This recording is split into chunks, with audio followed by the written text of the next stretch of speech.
E nem só de pão viverá o homem, mas de toda a palavra que sai da boca de Deus. Se você aplicar a palavra de Deus na tua vida, você vai viver. Você não vai ter que mascarar. Você não vai ter que passar mais um verniz. Todo santo dia. Vai para a igreja, passa o verniz, porque tem uma multidão para você enganar. Para você chamar atenção. Para você confundir. Para você impressionar. Porque isso é maravilhoso. É tão gostoso sentir ser aplaudido, ser ovacionado. Mas isso não está na natureza espiritual. O Espírito ele veio para fazer uma coisa. Nos fazer glorificar a Deus e fazer a sua vontade. O Espírito Santo, quando ele vier, Jesus fala, ele vos fará lembrar de tudo que eu vos tenho dito. É ele quem vai fazer a obra. Deus é um ser tão humilde que ele se torna invisível para que eu apareça. Não pense em você que Deus não tem problema em exaltar ninguém. Deus é humilde. Você não leu isso, não? Aprender de mim que sou manso e humilde? Quando Deus chama Abraão, fala, Abraão, o teu nome será grande sobre toda a terra. Não é o meu nome. Deus não fala que o nome dele vai ser grande sobre toda a terra. Deus fala, Abraão, eu engrandecerei o teu nome. Deus é humilde, irmão. Não é vergonhoso nem é pecado você exaltar pessoas. A Bíblia nos manda dar honra a quem tem honra. A não bajular quem não tem honra. Quem tem honra, aplauda. Quem tem honra, diga. Nessa geração de hipocrisia, onde nós só falamos que a pessoa presta depois que ele está lá no caixão, ele foi uma pessoa maravilhosa, ai, como ela era uma santa mulher de Deus, está lá no caixão já, não tem mais nada a ver. Você tem que falar enquanto o indivíduo está vivo, enquanto a indivídua pode ouvir, sentir o cheiro da flor. Quer dizer, sair dessa casca de irrealidade, de ilusão que as pessoas vivem, e falar com quem realmente está vivo. E você pode dizer, irmão, você é uma bênção. O teu ministério está sendo tão frutífero. Eu estou orando por você, irmão, para que Deus mantenha você de pé. Agora, é claro, meu querido, só fale para quem você entende, sabe que tem inteligência para receber um elogio.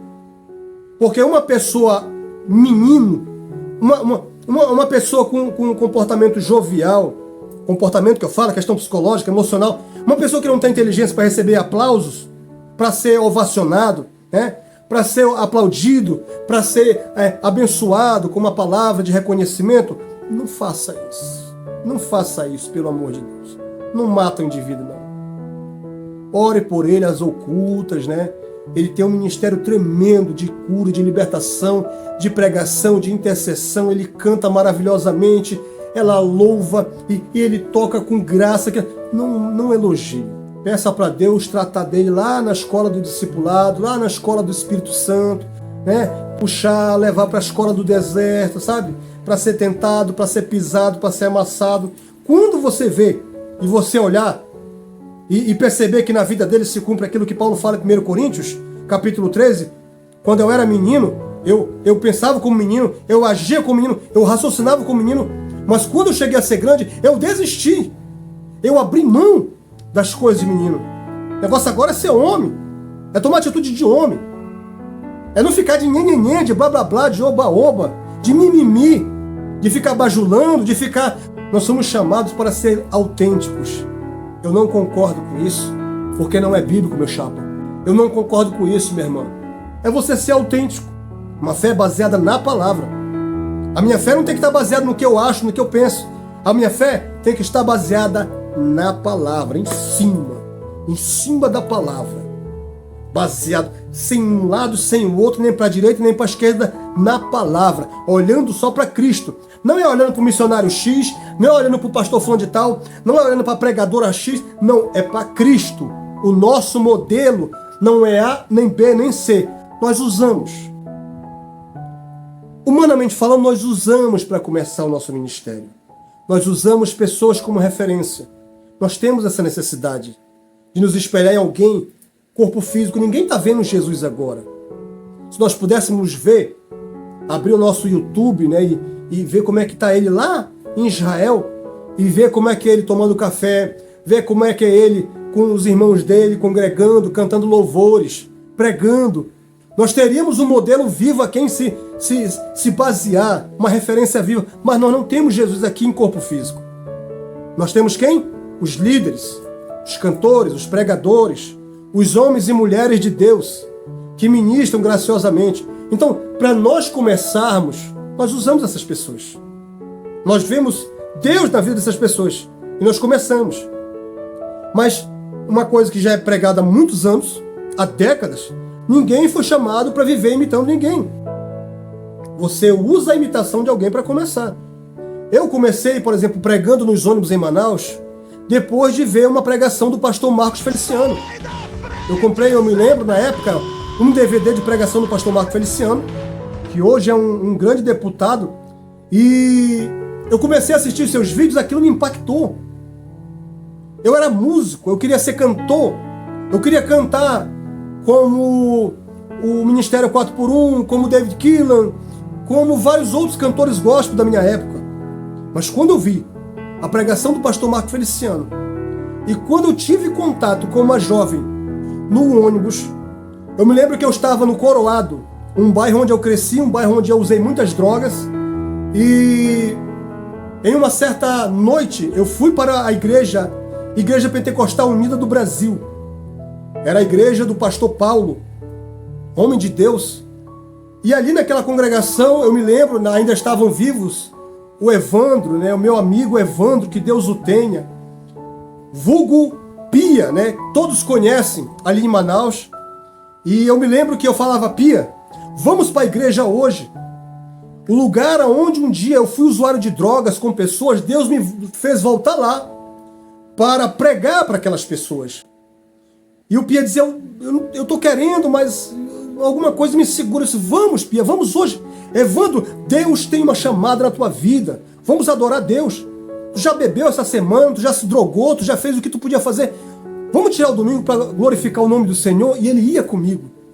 E nós passávamos ali um momento, e como ele era usuário de drogas, né, nós éramos usuários de drogas.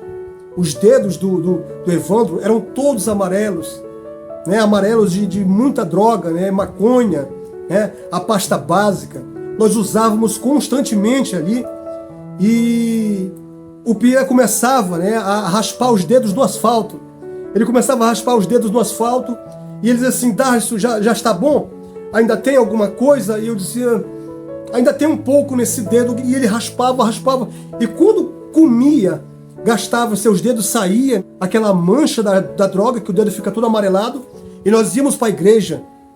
E eu era de uma igreja tradicional nessa época, a igreja batista regular, e estava ali tentando conhecer Deus através de outras igrejas. E ali as pessoas batiam palma e eu não batia palma. E ali as pessoas falavam em línguas estranhas e eu não sabia o que era isso. Havia revelação, milagres, essas coisas. E eu me lembro que o Pia olhava para mim, né, o Evandro olhava para mim e dizia assim: ei, Darcio, vamos se alegrar, bate palma também, canta, pula, te alegra. E eu, né, ali meio... A religião, ela prende a gente. Nada contra os batistas regulares. Foi ali que eu comecei meus primeiros anos comendo a palavra. Foi ali que Jesus me salvou em uma igrejinha muito humilde, muito pequena. Mas foi ali que Deus fez uma grande obra na minha vida. Então, ali no Coroado eu tive grandes experiências. E eu me lembro de uma noite dessas, deixei o Pia em casa. Quando eu vou pegar o ônibus, o expresso, de número 600, eu era um músico, né, aprendendo a tocar cada vez mais guitarra, havia me libertado das drogas, eu fazia parte de uma banda de rock, era vocalista de uma banda de rock em Manaus, e quando eu estava no ônibus, subiu uma jovem, nunca me esqueci dessa jovem, ela sobe no ônibus com uma Bíblia debaixo do braço, vestida toda de preto, cabelos compridos. Aquela jovem para no meio do sanfonado. Para quem não sabe, o ônibus expresso, ele é um ônibus duplo. Ele é unido por uma sanfona que tem bem no meio, o chamado sanfonado. E quando essa jovem se coloca no meio do sanfonado, ela segura na barra de ferro com uma mão e com a outra ela lê um versículo, fecha a Bíblia e ela começa uma ministração maravilhosa. E quando ela começa a ministrar, meu querido e minha querida, eu senti algo totalmente diferente naquela noite. O ônibus estava vindo repleto de pessoas que vinham da Ponta Negra, pessoas que vinham dos banhos. Essa jovem começou a ministrar. Não era uma pregação religiosa, era a boa nova de salvação. É aquela que nós nos colocamos também no mesmo patamar. Todos nós dependemos da graça e da misericórdia de Deus. Era a própria graça de Deus sendo derramado dentro daquele ônibus.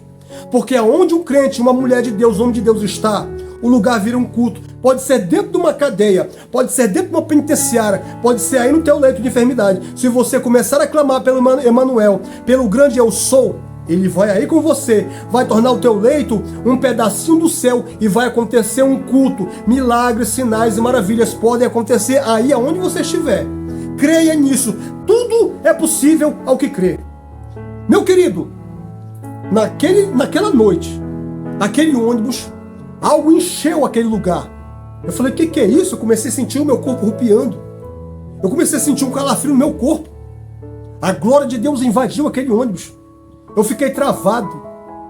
Eu nunca havia sentido desejo na minha vida de ministrar, de pregar. Mas quando eu vi aquela jovem pregando, ministrando, eu só consegui fazer uma coisa. Aqui dentro eu disse, Deus, eu não sei o que essa menina come, eu não sei o que essa menina faz, mas eu sei que eu necessito, eu quero o que ela tem, Senhor. Na hora eu senti uma glória tão grande, um poder tão grande, que entrou no meu corpo. Algo como um calor tomando de conta da minha vida. E em seguida, Deus me levou para os DVDs do pastor Marco Feliciano, que mais tarde passou a ser as pregações as quais eu comecei a aprender. Eu copiava texto por texto das suas falas, daquilo que me chamava a atenção. Acrescentava alguma coisa minha, um pensamento meu. Os primeiros insights cristãos já começavam a descer naquele momento. E eu comecei a ministrar. Da mesma forma que aquela jovem ministrava nos ônibus, eu comecei a pregar nos ônibus de Manaus. Em Manaus, eu não sei como é hoje, mas na minha época, um lugar tão abençoado de pregadores coletivos de ônibus, que às vezes eu ia para a parada de ônibus esperar um ônibus para me pregar, porque os ônibus eram meus púlpitos. Não me deixavam pregar na minha igreja na época, eu já estava na Assembleia de Deus. E como me proibiram de pregar na Assembleia de Deus, eu passei a ministrar nos ônibus. Eu passei a ministrar nas delegacias. Tudo que eu queria fazer era pregar, eu queria falar de Deus para alguém, eu queria manifestar a alegria que estava aqui dentro, falar que agora eu não precisava mais me dopar de cocaína, falar que eu não precisava cheirar pó, não precisava mais fumar maconha, me embriagar de cachaça para me sentir alegria.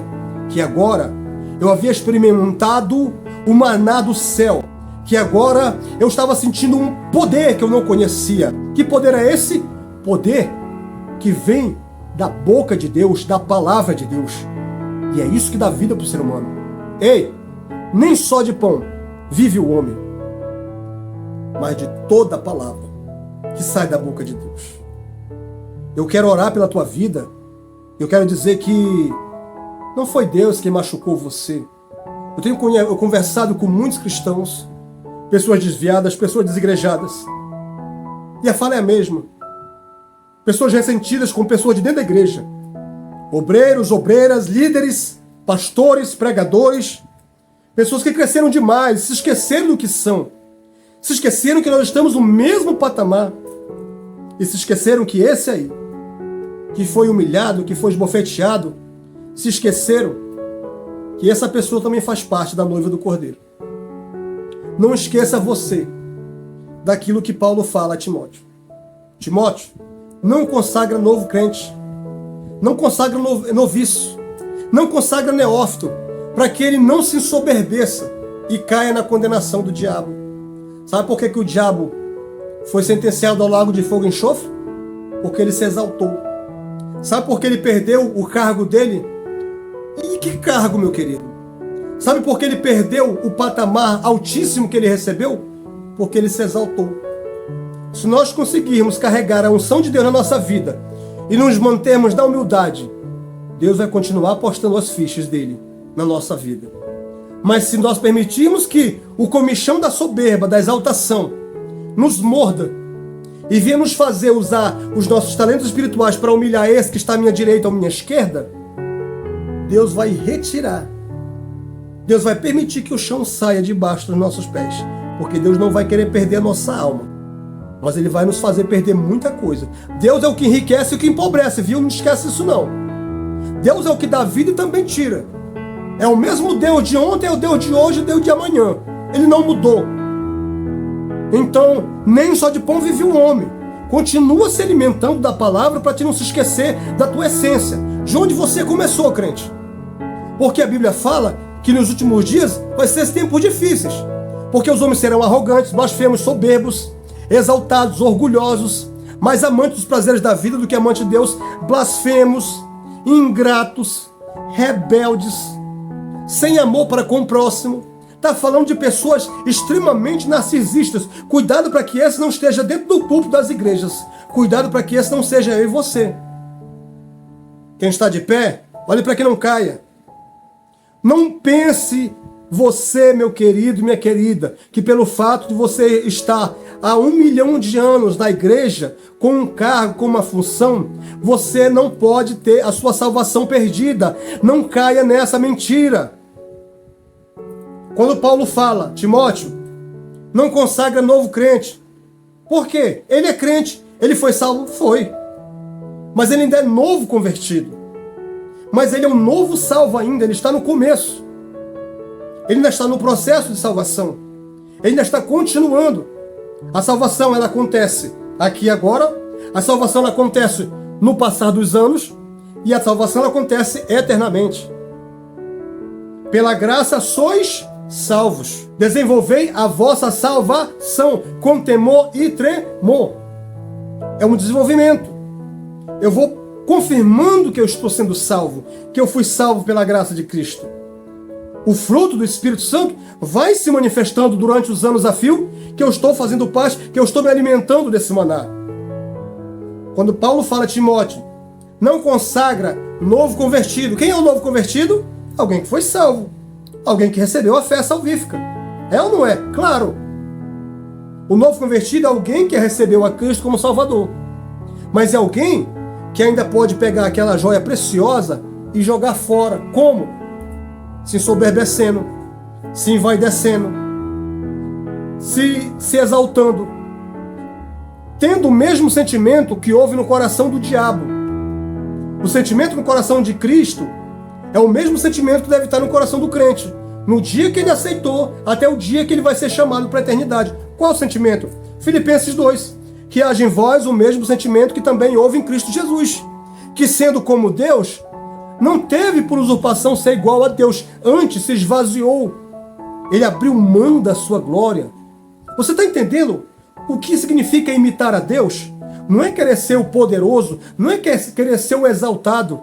Nem Deus age assim. Deus não precisa de adoradores. Quando você lê lá em João, que Deus procura verdadeiros adoradores para que o adorem em espírito e em verdade, não é porque Deus necessite ser adorado. Deus é Deus antes da fundação do mundo, meu irmão. Não é porque ele, eu estou precisando de ser adorado. Isso não existe em Deus. E por que Deus deixa na sua palavra que Deus procura? Meu querido, a glória ali não é para ele, é para mim que eu adoro. Quanto mais perto de Deus eu estou, mais vida eu tenho, mais sabedoria, mais autoridade, mais poder.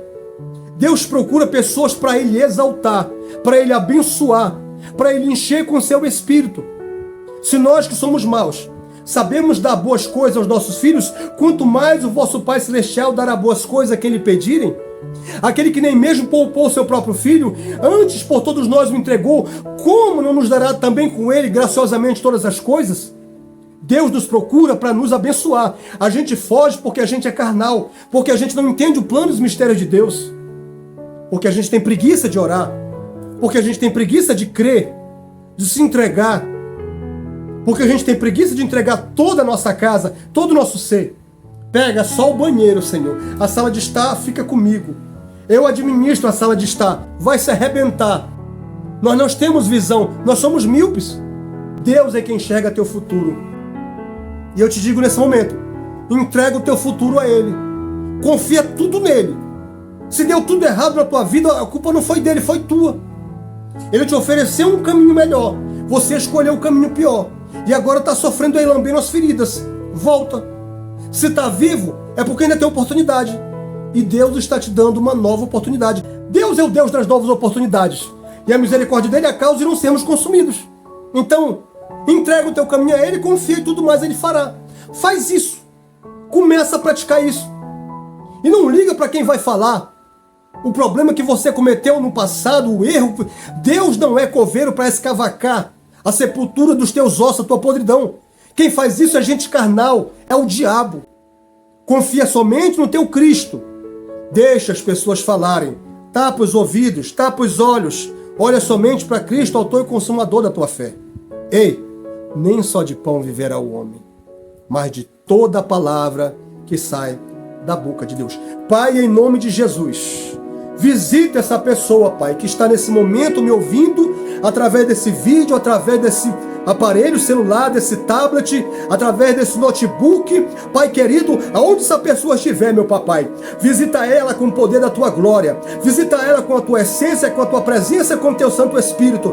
Visita, meu papai amado, que o teu Espírito Santo venha tocar naquela parte, papai amado, que ele não compreende, naquela área que ele não entende, naquela área, meu papai amado, que ele não consegue entender e compreender o que está faltando, o que está necessitando. Meu Pai querido e santo, vai na família dele, vai na saúde dele, vai na saúde dela, meu papai. Abre o seu entendimento, ó Deus amado. Toca, papai, na sua vida espiritual, toca na sua vida física, toca na sua vida mental.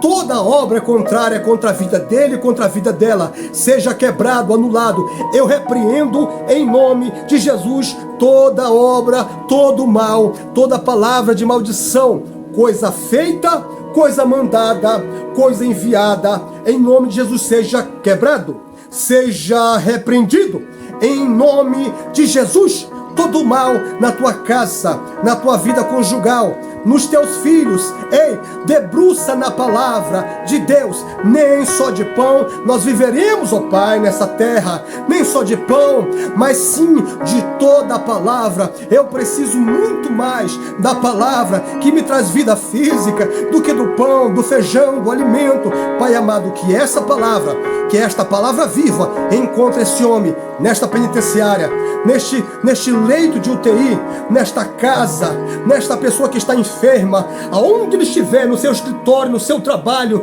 na rua, neste avião, neste carro. Visita ele agora, Pai, no nome de Jesus. Eu oro para que a tua palavra viva e eficaz encontre, papai, lugar neste coração. Encontre o topos, encontre a região neste coração duro que se pedrou durante os conflitos, durante as lutas da vida. Ó Deus poderoso, quebra todo o coração de pedra, Pai, e coloca o coração de carne, para que esse homem, para que essa mulher possa ter paz na sua alma. Ele precisa de paz, Senhor. Assim como todos nós precisamos de paz, ó Deus. Visita essa pessoa, Deus amado. Não porque merecemos, mas porque, Senhor, o teu Filho Jesus derramou tudo por nós lá na cruz. E é nele que nós temos ousadia e acesso com confiança na tua presença. Como sacerdote, papai, como ministro da tua palavra, do Evangelho de Cristo, nosso Senhor e Salvador, o Filho do Deus Todo-Poderoso. Eu oro nesse momento, abençoando esta vida, esta família, esta pessoa que me assiste e me ouve. Em nome de Jesus, seja tocado na tua carne, no teu corpo físico, na tua mente. Em nome de Jesus. Que Deus abençoe você, fique na paz do Senhor e que o Espírito de Cristo te cubra de graça, de unção e de autoridade. Creia no Evangelho. Se alimente de bons alimentos nessa vida. Coma alimentos que não sejam tão gordurosos. Evite usar óleos que podem destruir o teu sangue, as tuas veias, que podem entupir os teus vasos, o teu sangue ser contaminado. Se alimente de coisa saudável e natural. Mas antes de qualquer coisa, se alimente também do maná que vem do céu, a palavra de Deus. Aonde houver um homem ou mulher de Deus com comida de verdade, eu não estou falando de palha seca, eu estou falando de comida boa, quentinha, que desce do trono de Jeová. Aonde houver uma tocha acesa, um coração humilde, aonde houver comida de papai de verdade, alimente-se até encher as tuas entranhas, para que você tenha vida. E lembre-se, nem só de pão viverá o homem, mas de toda a palavra que sai da boca de Deus. Forte abraço, fique com Deus e até o próximo vídeo, se Deus quiser.